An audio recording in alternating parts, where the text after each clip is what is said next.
9. An error occurred with your guest destination. We informed them so they can fix it. I'm live with Michael Cohen. Oh, I need to have a premium podcast reception on Twitter to stream. So. Oh, I'm not live. Maybe I am live. Oh, yeah, I am live on everything else but your. It won't let me do it. All right. Yeah. We'll figure it out. I upgraded because it allows me to do it on Twitter. Everybody's watching us now, though. I don't know. I think you should upgrade. You have a huge following on Twitter, and it just like a lot of the people who follow you on Twitter, I think, don't hate follow you, do they? I don't think so. Yeah, a lot of them think that I am. They think that I'm the other Michael Cohen. You know, a lot of people left Twitter because Elon Musk is an anti-Semite, but not you. That's true. Actually, I think he's an anti-Semite, but I actually think he's just a very sick, sad individual. You think he's just sick and sad? I mean, he's an anti-Semite, but I think he's a very sick and sad individual. I had a thought. Welcome everybody. Michael Cohen is joining me, and if you're not already subscribing to his Substack, you should. It's great. He also just wrote a piece for MSNBC.com where he's a contributor about Trump's big, bad, beautiful bill, which we're going to talk about. But just real quick on Elon and the dispute between he and Trump, it's like, what do you think that? It feels like that guy also, like Trump, doesn't think about long-term strategy, which is weird because he's got these successful companies that he runs. But in terms of politics and him going all in for Trump, like, why support the guy who's going to end the subsidies to your car companies, or do they not care about those subsidies? Oh, no. He saw that as a positive because he would hurt his competitors and leave. He thought it would actually hurt them more and give him more market share. So actually, he wanted those subsidies to go away. So then why is he, do you think he's genuinely griping about the debt and deficits that the bill creates? Do you think he's genuinely concerned about that? No. I think he's just, I think that he is hurt by Trump sort of turning his back on him, and he wants to get back at him. I don't think that people like Musk really believe much of anything, I guess, except for having lots of kids and procreating. I think it's the one thing he's. I think he's motivated by that whole woke mind virus idea that he seems to be behind that phrase. I don't know who came up. Yeah, but I don't know how that feels like something that he could very easily walk away from under the right circumstances, or that he could change his mind about. I don't feel like he has really clear views. I think he's someone driven more by his sort of personal angst and his personal kind of issues than he is about anything particularly policy or policy oriented. I don't think that's what he thinks about. I mean, maybe I'm wrong. I don't know, but I get the impression of somebody who sort of, he kind of puts his finger up in the wind and decides what he believes in a given moment, and it had a lot to do with how he feels about certain individuals or how he feels about criticisms of him. We'll come back to maybe Musk when we talk about the bill that you've written a lot about, but I want to ask you about a couple of other things. First, real quick, yesterday, our Mad King with his Department of Homeland Security and other stormtroopers went to Florida, where they toured a prison in a swamp that looks pretty primitive and that is there to house about 5,000 undocumented people, apparently. And they were smiling in pictures and laughing. But I just wanted to ask you about that because you put out a couple tweets, and I think it's really important that we always remind people the simple idea. It does seem to be that cruelty is the point, and those supporting Trump seem to be somewhat inspired and motivated by that cruelty. Your thoughts? Yeah, I think one thing that I've been struck by is that you read these stories, these horrible stories. People have lived here for 20 years. People came here as children. I wrote a story a couple months ago about a girl, a woman. She's 19. I guess at my age, it seems like a girl, but actually she's an adult. She came here when she was 4 years old from Mexico illegally. Her parents are here; they're undocumented, and she was pulled over, as it turned out, incorrectly by police in Florida, and was turned over to ICE. And I wrote this piece about, this is a girl who's been here since she was 4 years old. She doesn't know anything of her home country, doesn't remember anything about Mexico. I talked to her lawyer who said to me, she's as American as my kids, right? I mean, she's the Southern twang. This is a kid who's going to college, who's a star on her cross country team.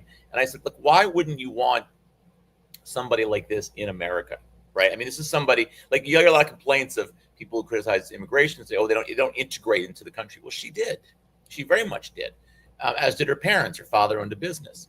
And so what I was struck by was not just like, sort of the weirdness in saying this is not somebody you want in America, but the responses that I got from sort of MAGA folks who just were cheering what happened to her, spiking the football on this woman's plate. And I thought to myself, like, what is the matter with you?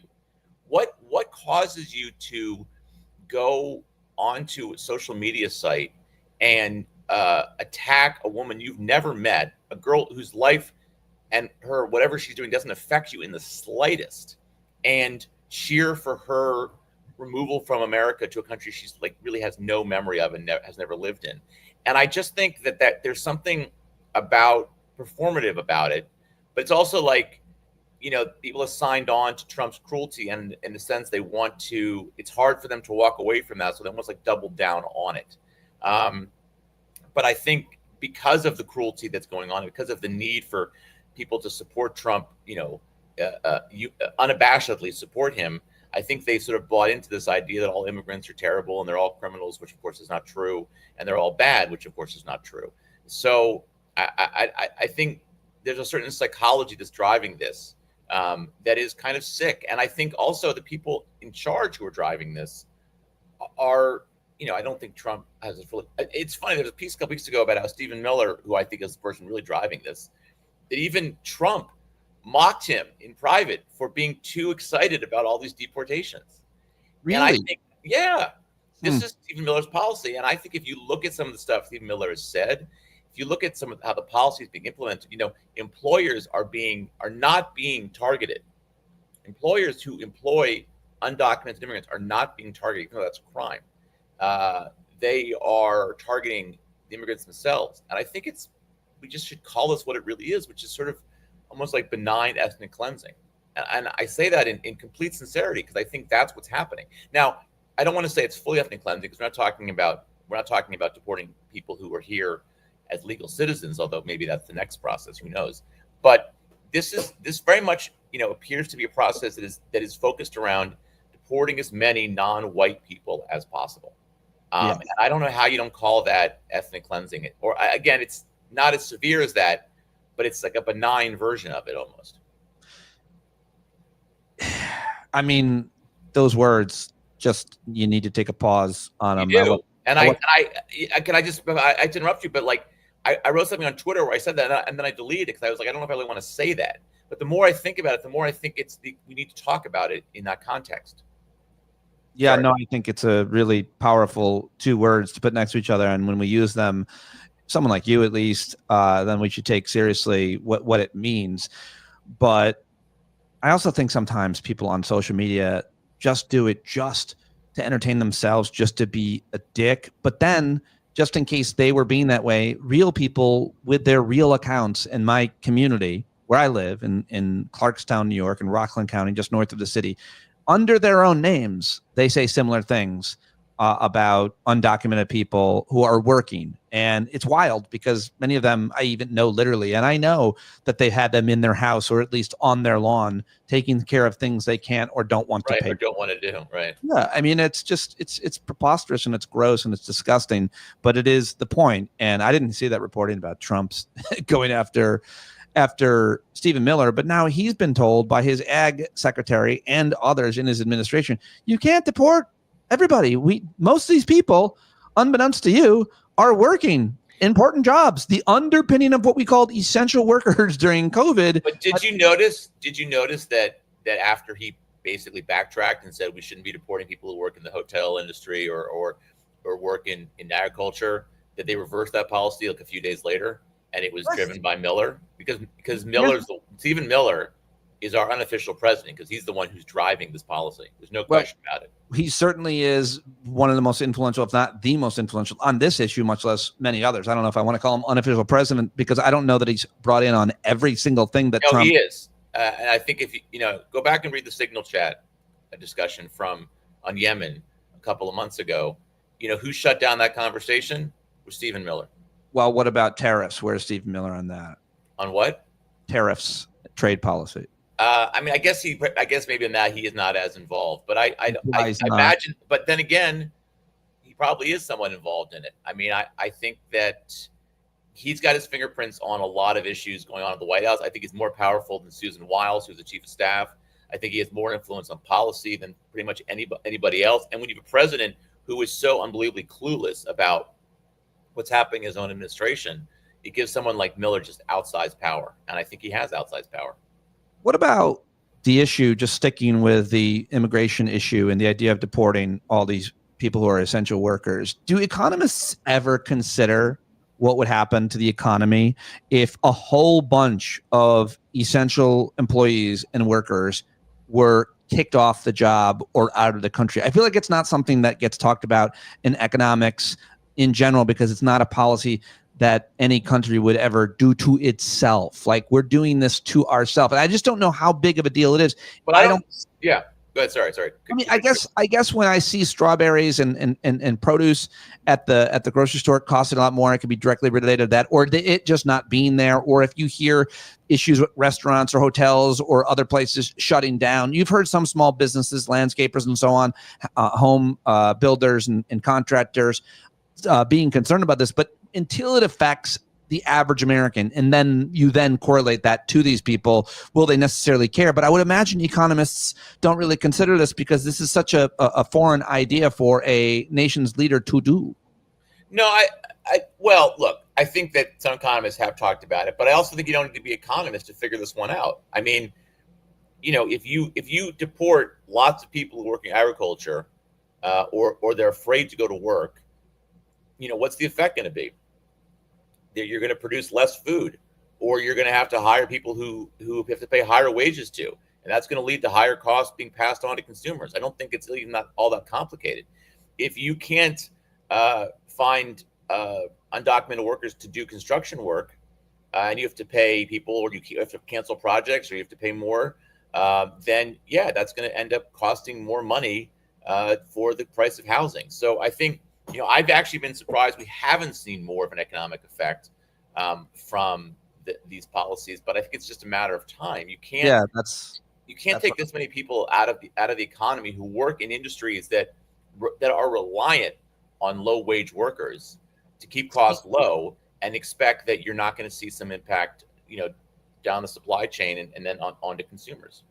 See, that's what I'm wondering. When are we going to see an impact of the stupid self-inflicted wounds, from tariffs to this immigration issue to the bill that gets passed? I think you're already seeing something. And there was a piece I read today in Axios that points out that you're already seeing some of this on a not as somewhat modest level, a decrease in growth that it's coming because of these deportations. But I expect the problem will get worse. I mean, look, I was talking to somebody about this who works in landscaping and in New York, and they said, look, right now we haven't dealt with this issue very much.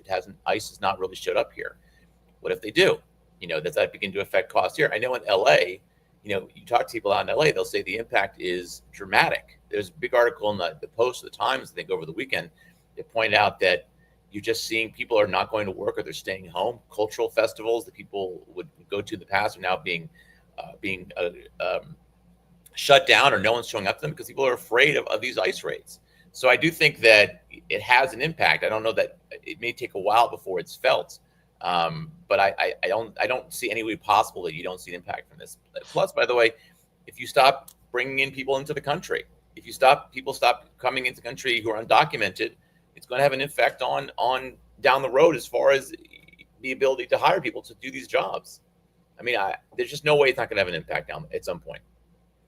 Two other things I want to ask before I get to the big, bad, beautiful bill that just passed out of the Senate that you've written a lot about and talked a lot about. And first, it's the Middle East and what happened with the, quote, 12-day war. This is the way I put it to the stand-up community at our hangout Monday night. I was like, listen, let's just chalk this up to an amazing win for Trump because of the narrative that he creates. I often look at the narrative that he creates and how and why people buy it. And, the narrative I said was, listen, he didn't want to bomb Iran, but Netanyahu did it. Trump rode the tiger. He knew the planes weren't going to get shot down because they had no air defenses left. He sent a couple B-2 bombers. They shot a couple missiles in the mountain. Doesn't matter whether or not they hurt their capabilities or not. He came out and called a ceasefire, said everybody's going to have peace. He let them shoot at our bases, called it the 12-day war. Boom, perfect Trump narrative, packaged it right up, and that's how it'll be seen. Nobel Prize, baby. Well, maybe not the Nobel part. Look, I don't know that the political impact of this is all that significant. I don't also know that the military impact is much significant either. We just don't know. I've seen very conflicting reports on how much damage was done. The thing I will say is that you cannot trust anything this administration says about it. You can't, because they're going to say it was a success even if it wasn't, right? They lie so readily and they lie so frequently that it's impossible to know what to believe. Yeah. I also think that it's not a big boost for Trump because it actually ended so quickly, and it's so uncertain as to whether it was a success or not. Plus, I think a lot of people in his coalition didn't support it. This was not a broadly popular move that Trump did. People didn't want to go to war in Iraq. I mean, and I think I will say this. I mean, some of the hysteria on the left and even on the right too about, oh, this is like Iraq 2.0. It was so ridiculous. It was so ridiculous. This was not anything like Iraq. The comparisons were just ignorant. I will absolutely agree with that, having covered so much of that as long as we are not sending American troops into a country, we should not be making these comparisons. And overthrowing their regime, yes. Yeah. It's not even remotely comparable. It's just I didn't people have got to get over this. Serious people that I respect making that argument. Yeah, people I respect too making. I couldn't believe it. Another quagmire in the Middle East type thing. Yeah. Yeah, no, ridiculous. Okay, let me ask you one more big question before we get to the big bad bill. And everybody should read Michael's piece at MSNBC and subscribe to his Substack, Truth and Consequences. But it's about Mamdani. 2 questions. How do you view him right now as someone who has been concerned about his thoughts and views on Jewish people and Israel? You've said some things. You've had a very nuanced take at a recent piece, I thought, which was helpful to understand your view and the view of a lot of other New Yorkers and Jewish people, the Jewish diaspora around the world, on this guy and what he means. And where his support is coming from or not coming from with people who are Jewish. So one of the things I said about this was, first of all, my biggest criticism of Mamdani is that he's not qualified to be mayor. He simply doesn't have the experience to run the city. I continue to believe that.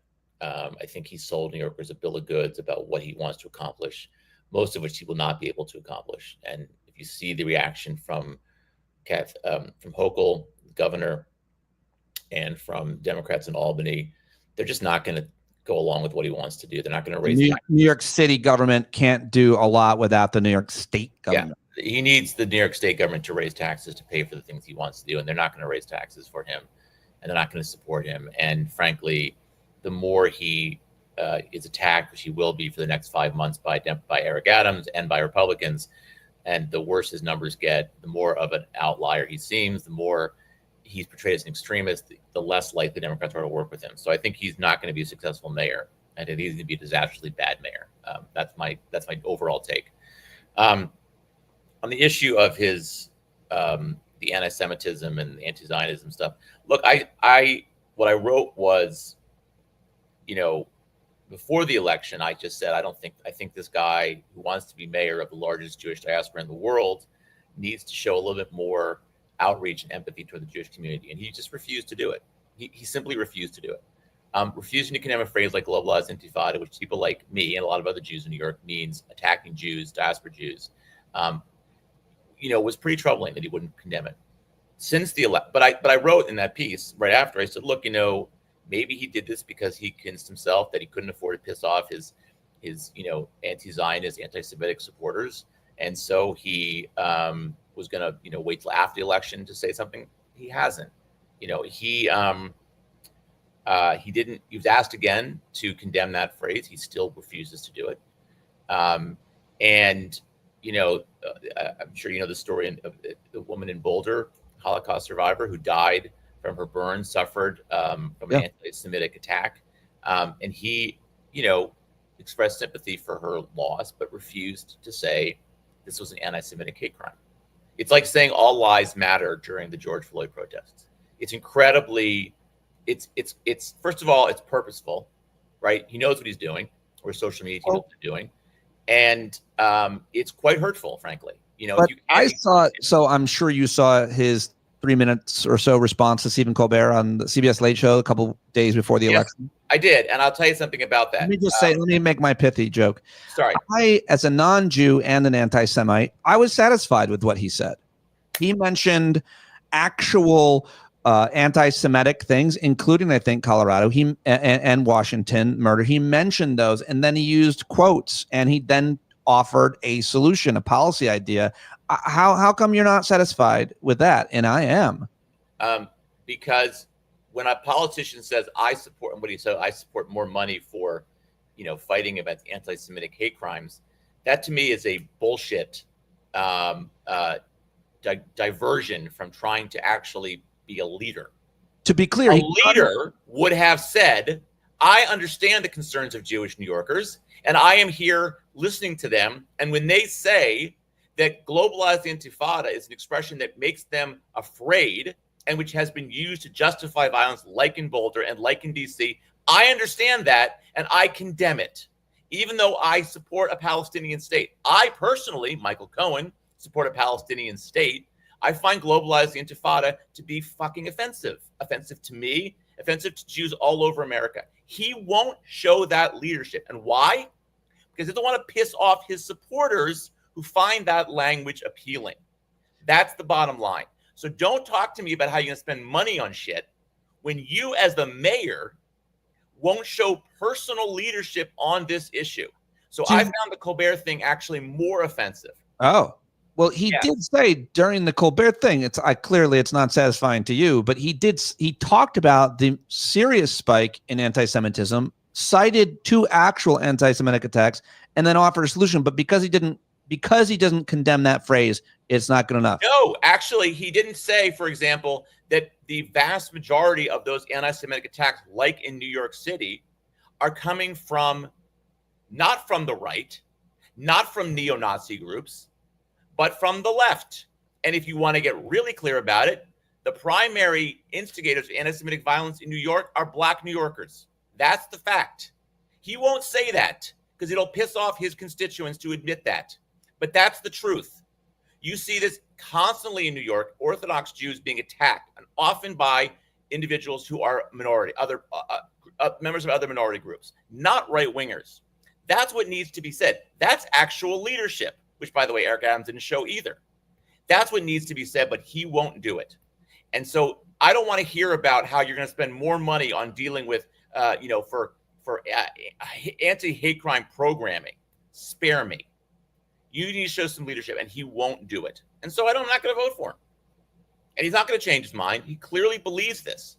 You know, when you say you don't recognize Israel as a Jewish state or the right to Jews to have a Jewish state, that's anti-Zionist. To me, that's anti-Semitic as well. Okay, that's my personal view. And for someone like me who takes my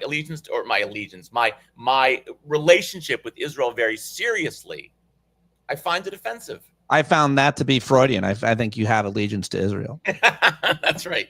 That's right. Dual loyalty. There you go. You got it. All right. Well, I could fight with you on all of that, but I don't think that it'll make any difference to you or to anybody watching. And I do want to talk about, with the last few minutes here, about something that affects all of us a great deal and probably the most important development. Although I try to think about how the issues I covered, the impact that they have on the most people, which is why I don't talk about the Jews. And also, you don't like them. Let's be honest. Listen, long pause for left. This is how I say it. I don't like religion, but of the 3 majors, I prefer Judaism. You understand that being Jewish is not part of being, it's a religion. It's a Hold on, nation I'm not of done. people. Okay, sorry. I cut your joke off. I'm so sorry. And I was done, and then I decided I didn't want you to defend it. Of the three major religions, I prefer Judaism. I don't like any religion in its most fundamental form, including Orthodox and Hasidic and a lot of the things. We could talk about that. But I'll make a compliment that's very topical for you, to the secular Jew, which is this. I used to think that the Jews sending their kids to camp, as you just did, was like ridiculous, because why have kids and then send them away all summer? But what I realize is the reason why the Jews run the world is because of those camps. They meet each other, they learn how to be independent, they network, and then they rely on each other, and then end up. I thought you could say because we get to have a month off from our kids. Oh no, that's why we're genius. But here's the thing: my criticism it has become something that I not only do I not criticize, I adapt and adopt, because we sent our kids to camp, and it does work for them to run the world, because my daughters, I absolutely attribute, especially my older daughter, her independence and confidence to going to camp every year. Right. And so I take back that criticism, and I really bring it up because I know you just sent your kid to camp and you might want to debunk all of what I just said. But it is later on, don't the Jewish kids then just, they always stay in touch in that network. It's like your own LinkedIn. Yeah, definitely. Now, look, I mean, it's also we get a month off. We get to have some vacation for our kids. Nice. All right. The big, bad, beautiful bill, which is, I mean, it's so impactful. How do you want to start with this? You wrote a great piece at MSNBC titled "Trump's Big, Quote, Beautiful Bill Will End America's Time as a Great Power. The legislation guts America's long-term economic competitiveness." And that's just the start. How does it gut our economic competitiveness? Why would a bunch of capitalists vote against America's economic competitiveness? I think it increases our economic competitiveness because it puts more money in wealthy investors' hands, and then they can invest in all kinds of different projects that make us better and stronger, and everybody gets it, all boats rise, or whatever. I can't do it anymore. So I wrote a book about this a couple of years ago called Clear and Present Safety, and in the book we argue that the greatest threat to American power is at home, is our domestic policies. That we have a lower standard of living, we have a lower we have a lower life expectancy, we have higher rates of poverty, higher rates of maternal and infant mortality, we have poor educational outcomes, our population is less healthy, has less access to health care, and this bill makes those problems worse, right? It actually takes away health care for at least 12 million people. It could be as high as up to 17 million people. But even for those who don't lose health care, you're going to see people who are probably going to get fewer visits to the doctor, have fewer prescriptions filled, maybe don't get preventive care, preventive mammograms that might save their life down the road, things like that. So all those things have an effect on the country's economic competitiveness. There's no way it can't when you're literally having a less healthy population. It also makes it more expensive people to pay for college, which again, another thing that is going to harm. The bill makes it more expensive for college costs. This bill? It increases student loan repayments.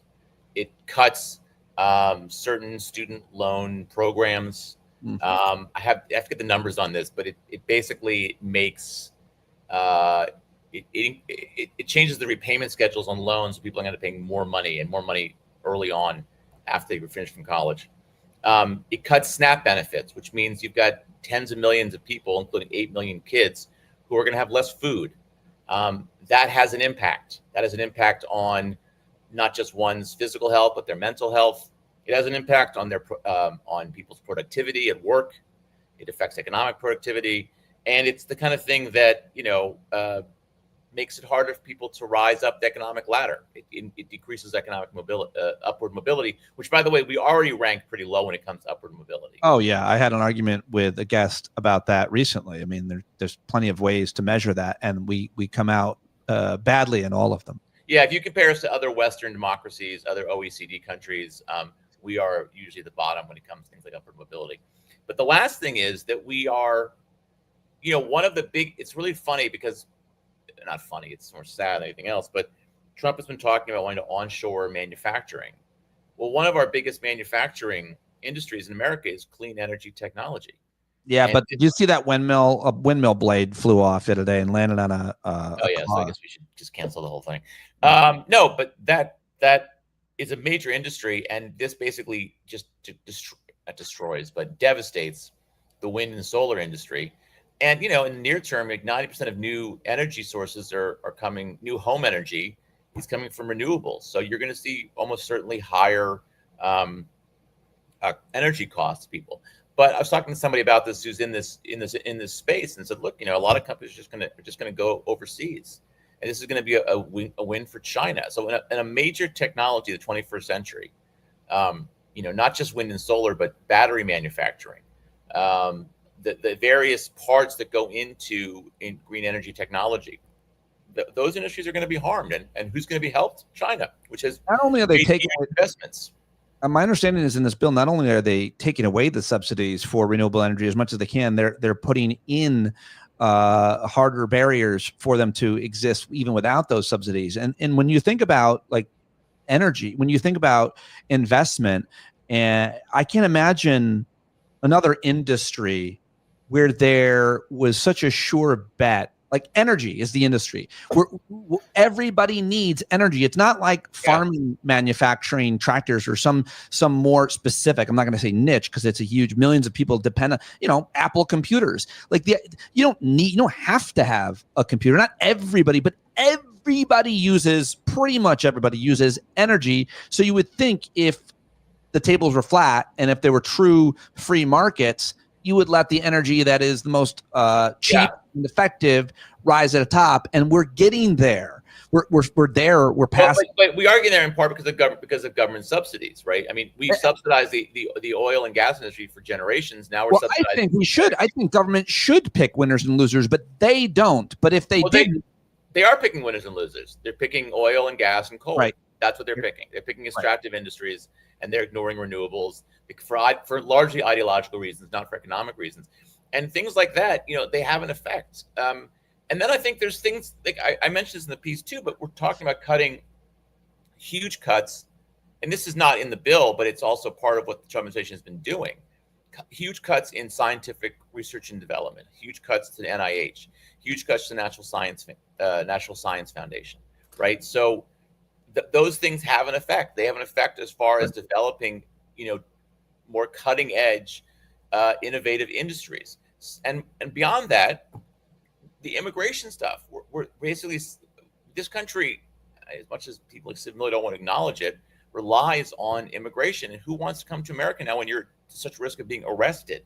I mean, look, the tourism industry. Tourism is a huge industry in America. You've seen already a $12 billion drop off in tourism revenues because of Trump's policies.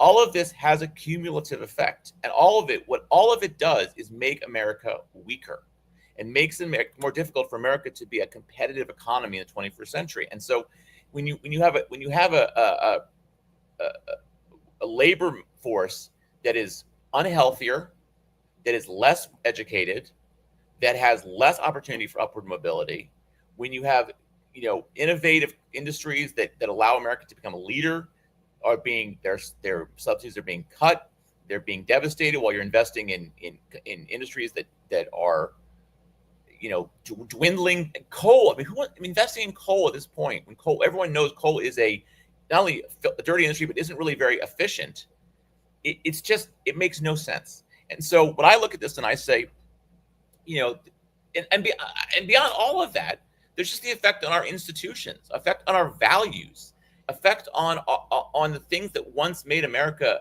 a unique and great country. I don't really see how we come back from all of this, to be honest. Is there anything that you see that anyone could have done post-election, given this House and Senate, to derail this bill? Because it's so close to not becoming the law. It still could, right? There's still a chance the House could not. No chance. No chance. I guess there's a chance, right? There is, but every time I see a House Republican say, "I'm not sure I'm going to vote for this bill," that's code for I'm going to vote for this bill. In a normal time and in a normal America, quote normal, if there were free and fair elections in these upcoming midterms, wouldn't it mean that Republicans would lose everywhere as a result of voting for this potentially the worst bill ever? Yeah, they're going to lose. They're going to lose a lot of seats over this bill. You think they will in this timeline with this? Oh yeah, they're going to lose the House. I shouldn't say for sure, but I would be shocked if they didn't lose the House. You think Irrespective of this bill, I think they would have lost the House. But with this bill, I think they will definitely lose the House. They probably won't lose the Senate. And it's possible if they lose the House, the Democrats can, use that leverage to get back some of the things that were cut out of this legislation. But I haven't even mentioned, by the way, the $4 trillion in tax cuts that go primarily to the wealthy. You're blowing an enormous hole in the budget. You're decreasing government revenues. How are you going to pay for all the things that we need to pay for in this country, that we need to support? The safety net, healthcare, education, subsidies for new and innovative industries, all the things, resilience against climate change, all the things that make America unique and great, or used to at least. You can't pay for them. Like, no, if you actually care about, shrinks the government in a way that makes it hard for the government to do the things it needs to do on behalf of the American people. One of the great frauds and lies perpetuated on Americans is that if you vote for Democrats, it'll create more debt and deficit. It won't. Based on all of history of this country and recent history, it's with Democrats that you end up, because Democrats, they might spend as much, if not more, but they might not. But they are not going to cut all that money coming into the Treasury. They're not going to cut taxes rates on. Well, they may, but look, they might now. I mean, but I wouldn't count on that. Cutting taxes is difficult. I mean, raising taxes is difficult. But letting a tax cut expire is not difficult. Right, but that's right. It's not, but that's what's happened. That's what motivated this legislation. Look, I think the other thing is that, I just, it's hard to see how you come back from this even in 4 years, because the cumulative damage that Trump is doing to the country. But I saw a piece today. They're basically refusing to provide education funding for after-school programs. I mean, who the fuck? First of all, who the fuck does that? Like, well, that'll be a direct result. Create more crime because yeah, when you don't have a place for young people to be after school, they will get in trouble. And I'm speaking from personal experience. That's when I got arrested, legitimately, because after school, lacrosse didn't start till 4 p.m. Talk about a white thing to say. Well, guess what? We went mailbox bashing that day. And it's true all over the country. There's all kinds of data on this, sociological data, that if you have places for young people to be and go and to do things, they're less likely to get into trouble. Yeah. But also it just after school programs for a lot of these kids is essential. They need these. Sure, of course. And But from an educational standpoint, from an athletic standpoint, all these things. Nobody cares about their education, their inner city or wherever they are, as long as they stay out of trouble and don't commit crimes. But if the best, I'm saying, like, if you cared about crime, like they say they do, and you wanted to reduce crime, you would have places for young people to be. Period. That's a great investment. But my point is, like, they're cutting these programs. I mean, it's really hard to see how America comes back from all of this. And yeah, so I wrote in the piece that we're committing national suicide. It's truly what I believe. And I want to say one thing though before I go. Like, you said a second ago, you want to talk about stuff that affects people the most. And I hate to say this, but part of me, Zionism. No, that's not what I was going to say. Part of me just wonders, at what point do I run out of empathy on this?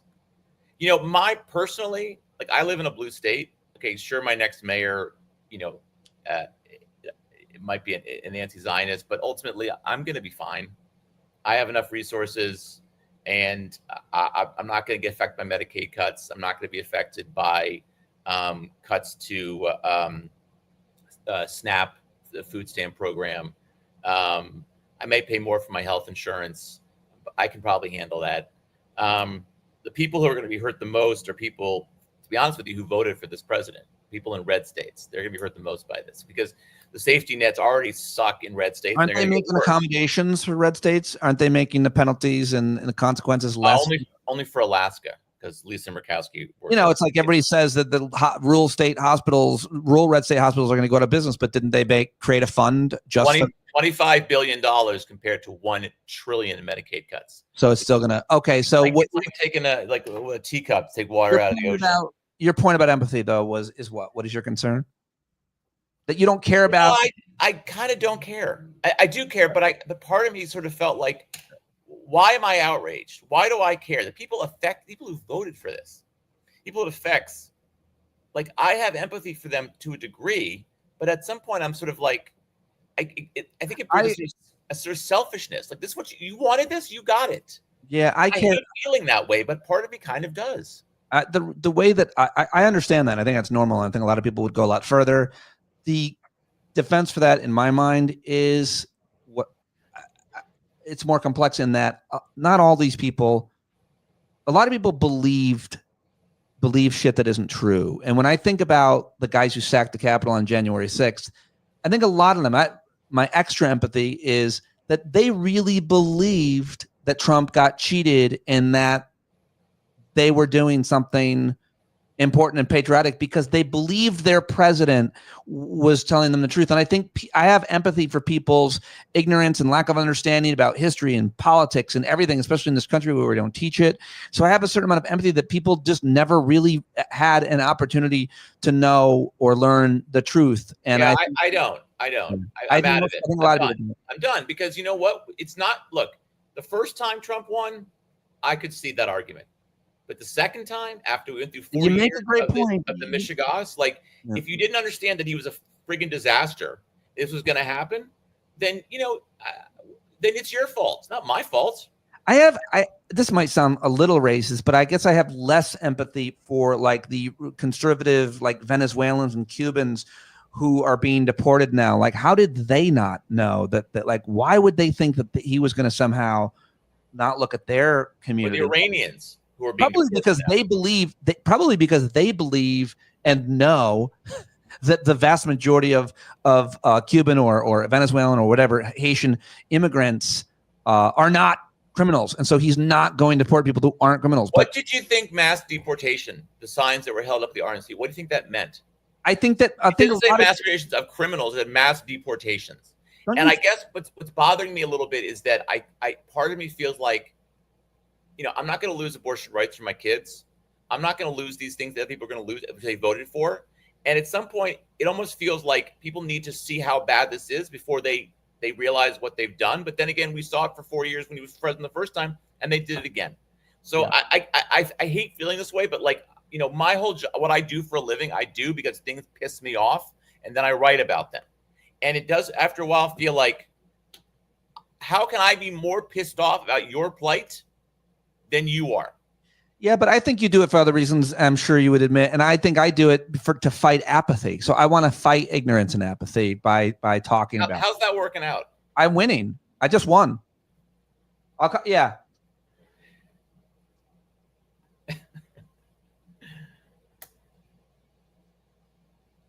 I got this.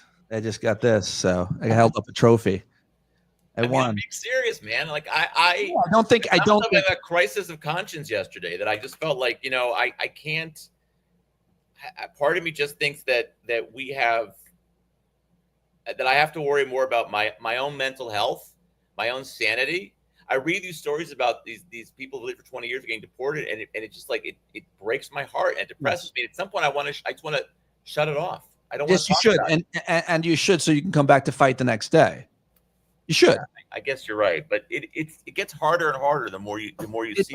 It does, but I mean, like, I think when I say, you said, how is it working, fighting apathy?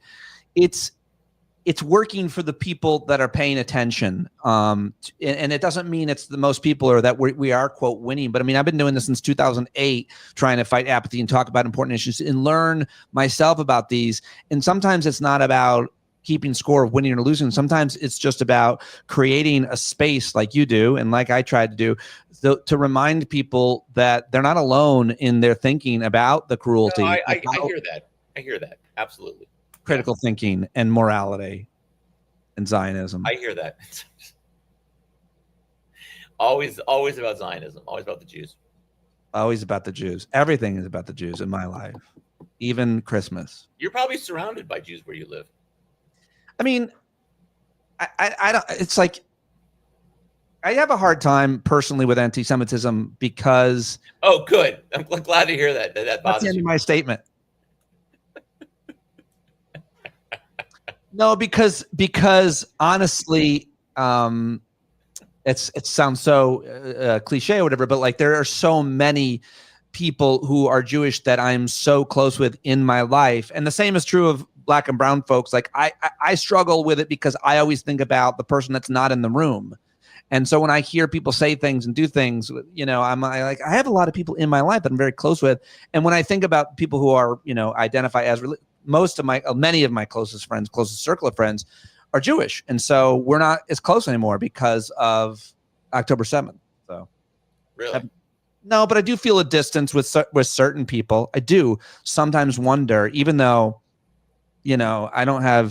I actually don't have. Is that because of the Free Palestine sign you put up on your house? Is that why? Is there it's because of my From the River to the Sea t-shirts I'm selling.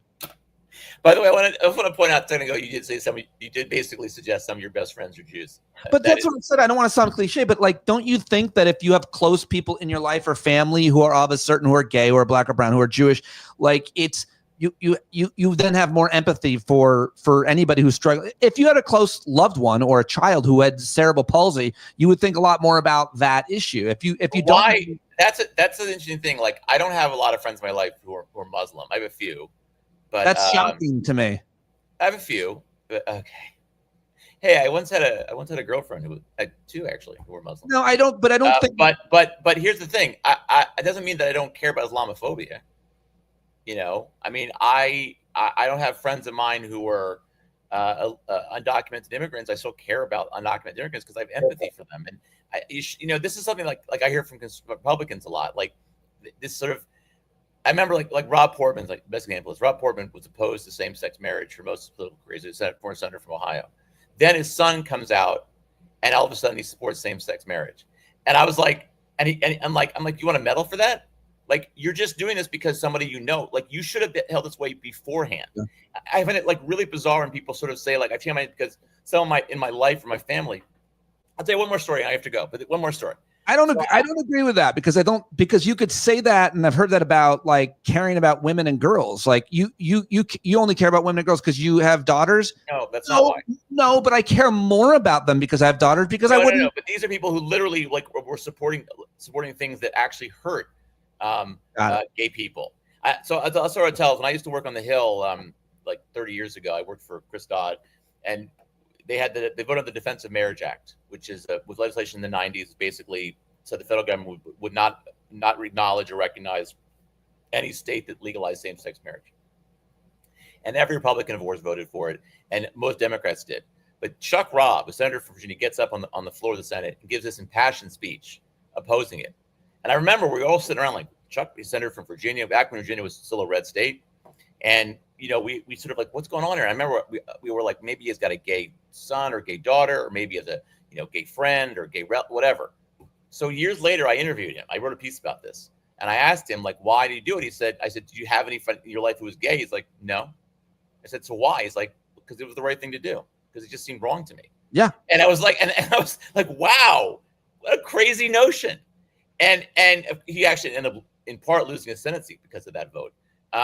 But we should just hold these views because it's the right thing to do. Like, we don't, but who because it's wrong. How do you learn right from wrong in life? I think that's the question. Like, people don't. How do you learn that? You only learn that through a certain experience, lesson. Well, I think what bothers me is a lot of liberals learn what I just said. They understand homophobia is wrong. They understand Islamophobia is wrong. But when anti-Semitism happens, they make excuses for it.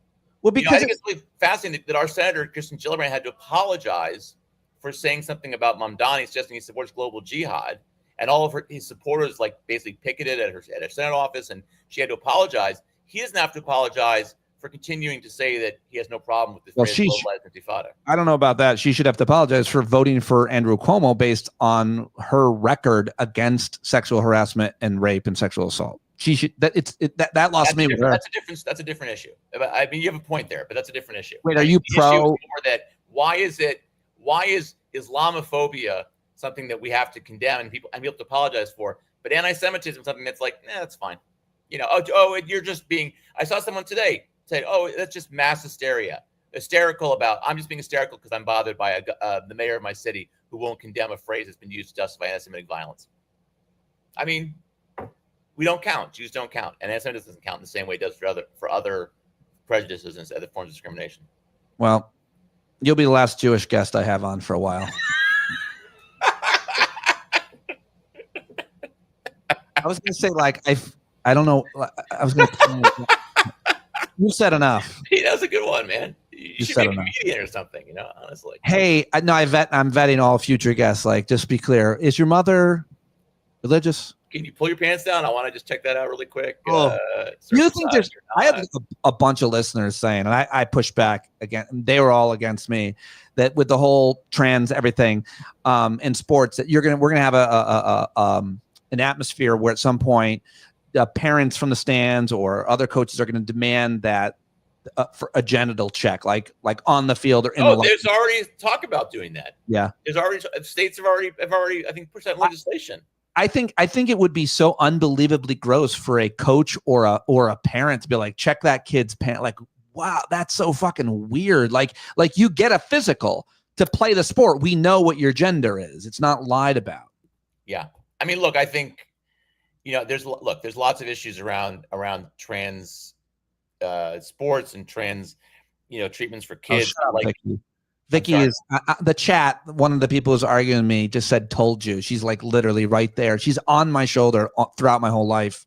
She's like, told you. On the live chat, I told you that I was with listeners the other night who were making this argument. She, I think, was one of them. And she just said, told you. She just got me good. But you were saying, sorry. No, I just I understand. Look, I'm very close to this issue. I'm not going to get into details about it when it comes to gender issues, especially trans health issues with kids. But the sheer hatred that's being directed at trans America, like this guy Jessica Riedel, who's an economist who just went to the Dispatch. He basically was what was his name? I forget his name before. He just identified as a man, now identifies as a woman. And you had people just attacking him, members of Congress, just because of the fact that he identifies as a woman. It's just, there is we've gotten to a point now where like these kinds of prejudices have become so prevalent. I mean, it's just this fact we're talking at the beginning of the conversation about the immigration stuff. I'm getting on. I'm sort of going all over the place here, but I was struck by around Mamdani, especially Republicans on the House were basically openly suggesting, because he's a Muslim, that he supported 9/11 or that he would commit jihad, or Marjorie Taylor Greene putting out these posts with a burqa over the Statue of Liberty. We've gotten to this point now where like this kind of discrimination has become it's not even notable anymore, right? Tommy Tuberville the other day. There was a piece in the Post about this, about how prevalent this has become, the racism on the Hill. And the kicker, the last sentence was like, Tommy Tuberville, Senator from Alabama, comparing legal immigrants to vermin. And it was like the last sentence of the piece. That would have been a major story 5-10 years ago. Now it's an afterthought. He called them inner city rats. Yeah.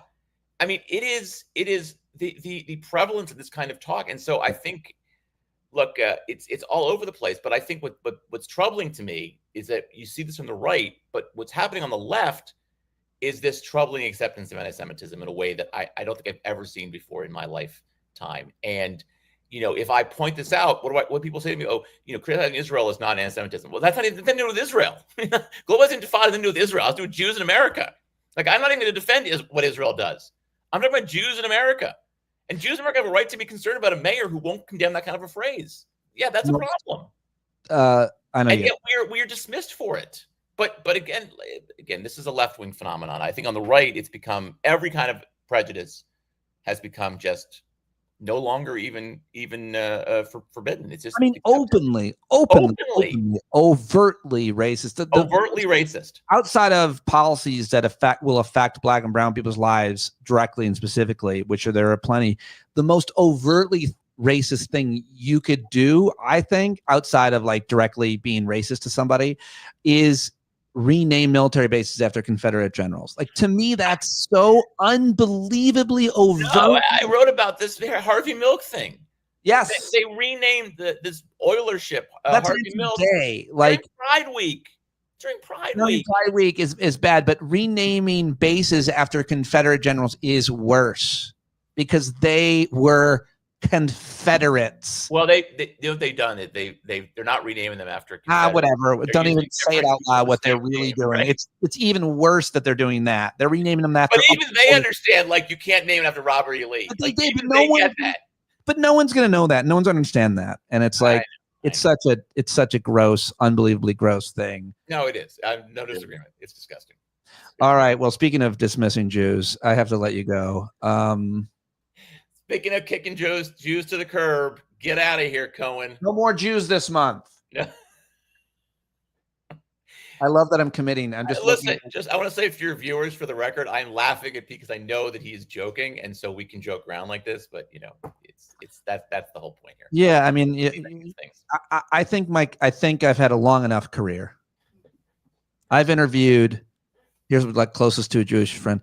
I've interviewed Jonathan Green. I have Jonathan Greenblatt's cell number. Okay, all right. Listen, as I said before, some of your best friends are Jews. Some of my best friends are Jews. I hooked up with a lawyer. His pediatrist, his accountant.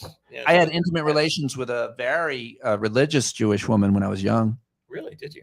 And she told me she felt guilty because I wasn't Jewish. And during the intimacy, right when we were getting it going in her apartment, her ceiling fan like just fritzed out and broke. And I was like, oh my God, you are right. God is pissed that you're with a goy. Absolutely. Absolutely. You agree with this girl from 30 years ago? I think she was onto something. God was angry. He got angry that day.